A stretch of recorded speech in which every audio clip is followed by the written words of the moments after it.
Hello friends, அனைவருக்கும் தமிழ் புத்தாண்டு நல்வாழ்த்துக்கள். அம்மா வீட்டிலேருந்து வருஷப்பிறப்புக்காக மாமியார் வீட்டுக்கு வந்தாச்சு. சாம்பார் ரெடி பண்ணிவிட்டு சைட் பை சைடு எல்லாமே ரெடி பண்ணலான்ட்டு சாம்பாருக்கும் காய் கட் பண்ணி சாம்பார் ரெடி பண்ணிவிட்டேன். பொரியல், வறுவல் எல்லாமே ரெடி பண்ணிவிட்டு பாயாசமும் ரெடி பண்ணியாச்சு.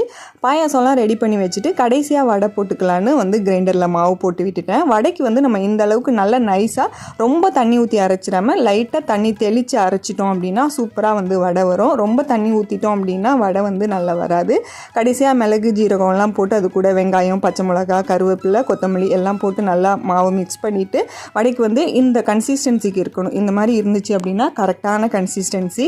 ஸோ இப்போ வடையுமே போட்டு எடுத்துடலாம். தமிழ் வருஷப்பிறப்புக்காக இன்றைக்கி நான் என்னென்னலாம் செஞ்சுருக்கேங்கிறத காமிக்கிறேன். முட்டைக்கோஸ் பொரியல், அது கூட உருளைக்கிழங்கு வறுவல், ரசம், பாயாசம், வடை, அப்பளம், சாம்பார் எல்லாமே ரெடி பண்ணிவிட்டேன். கடைசியாக இப்போ வடை மட்டும் போட்டுட்ருக்கேன். இன்றைக்கி டே இப்படி தான் போச்சு. அடுத்த விளாகில் பார்க்கலாம். தேங்க்யூ ஃபார் வாட்சிங்.